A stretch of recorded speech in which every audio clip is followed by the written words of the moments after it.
Oi. Oh.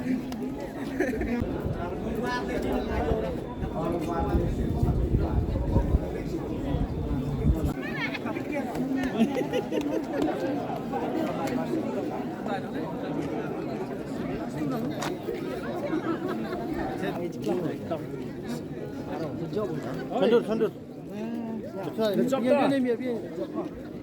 Tak. Baca kata dia. Tak. Oi, đứng chốt, chốt, đứng chốt. Tak. Shilliangmyntang kamu kandidat yang akan Shilliangmyntang konstituensi. Cuma kini kita ketemu kuble ya kikat Shilliangmyntang konstituensi pada umumnya kuble cibun yang yang akan kyrtong hasil perlekan parti kuble cibun cijang pada tentang mobil.